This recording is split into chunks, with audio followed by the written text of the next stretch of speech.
माननीय अधिष्ठाता महोदय, आपने मुझे अवसर दिया बोलने का, इसके लिए मैं आपका धन्यवाद ज्ञापित करता हूं। नेता हमारे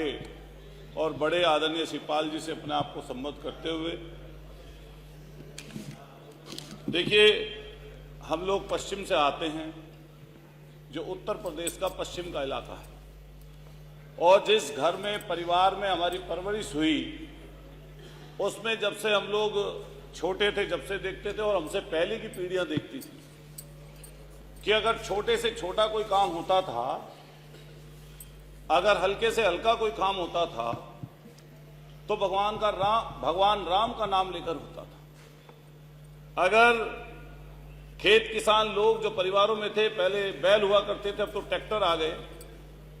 अगर बैल को खोल के भी चले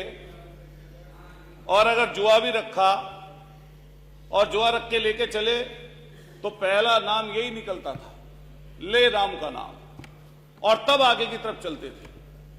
मैंने यहां तक अपने परिवारों में देखा कि अगर कोई बैल वृद्ध हो गया, जो गौ माता के पेट से चाहे बैल के रूप में और चाहे गौ माता के रूप में जो भी आए, अगर बैल घर में होता था तो बैल के आखिरी समय तक, जब तक उसके प्राण ना निकल जाए, यहां तक की भी स्थिति मैंने देखी कि गंगा जल डालते थे कि इसकी मुक्ति मिल जाए और फिर उसको अपने खेत पे ले जाकर दफना देते। ऐसी स्थिति की तरफ से हम लोग आते हैं। लेकिन ऐसा लगता है कि भारतीय जनता पार्टी के लोग इकलौते सनातनी हैं और ये दम भरते हैं इस चीज का, और हमेशा ऐसी भाषा, ऐसी चीजें इनकी जबान से निकलती हैं जिससे लोगों का दिल दुखे, लोगों के मन मस्तिष्क में नफरत आए और लोग बुनियादी मुद्दों से दूर हो जाएं। महंगाई की बात ना हो, खेत किसान की बात ना हो, शिक्षा स्वास्थ्य की बात ना हो, जो लोगों की जरूरत की चीजें उनकी बात ही ना हो, इसलिए ऐसे सुगुफे छोड़े जाते हैं। अभी 3 दिन पहले माननीय नेता सदन, माननीय मुख्यमंत्री जी की तरफ से जो शब्द निकला, मैं ये कहना चाहता हूं आपके सदन के माध्यम से कि वो दूसरे में तलखी बनने वाला था, लेकिन एक और दूसरी चीज भी थी जिसके कारण से वो शब्द उछाला गया कि कुंभ की चर्चा, उसकी अव्यवस्था की चर्चा ना हो, और जो इतनी परेशानी दिक्कतें लोगों के पास ना हो, दिक्कत और परेशानी ना आए। माननीय मुख्यमंत्री जी की तरफ से कहा गया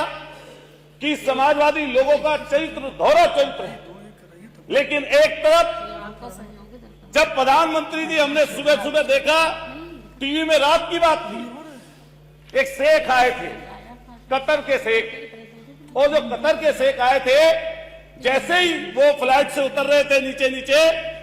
तो मैंने देखा प्रोटोकॉल तोड़कर हमारे देश के प्रधानमंत्री जी, जो सामने शेख खड़े थे, जो अमीर थे शेख वहां के, जिनकी वेशभूषा भी वही थी जिससे माननीय मुख्यमंत्री जी ने नफरत की बात जिनके लिए बोली, और एक फोटो है माननीय प्रधानमंत्री जी की और उनकी, दोनों की जोड़ी ऐसी लग रही है जैसे सदियों सदियों पुरानी। ऐसा लगता था जैसे कतर से आया मेरा दोस्त और दोस्त को सलाम करो,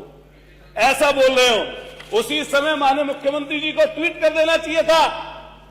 अगर जो शब्द उन्होंने बोला मैं नहीं बोल सकता, जो उन्होंने शब्द बोला वो दूसरों की भावनाओं को आहत करने वाला था। और मैं ये बात कह दूं कि जब कुंभ की चर्चा हो रही है, चूंकि समय कम है, कुंभ की चर्चा हो रही है, हम लोग मुख्य विपक्षी दल हैं, और जो मुख्य विपक्षी दल होता है उसका काम है कि आपने जो काम किया, अगर उसमें कोई गलती है, कोई त्रुटि है, कोई उसमें ऐसी चीज हो रही है जिससे कुछ गलतियां हैं, तो मैं निश्चित रूप से कहता हूं कि नेता प्रतिपक्ष हो या प्रतिपक्ष के दल का कोई सदस्य हो,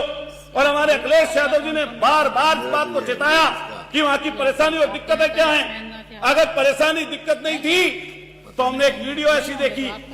जिसमें हमारे नेता, सदन के नेता के आंसू आंखों में थे। 17 घंटे बाद बताया कि घटना घट गई, जब दिल्ली से खबर आई तब बता पाए। जाम में फंसे थे लोग, परेशानी और दिक्कत में थे लोग, दिक्कत और परेशानी इतनी थी कि लोग बयान नहीं कर सकते। चूंकि एक समय थोड़ा है और मैं कई चीज बोलना चाहता था, लेकिन बस यही कहते हुए कि जो उन्होंने हमारे शाहिद मंजू साहब ने बोला कि तू इधर उधर की ना बात कर,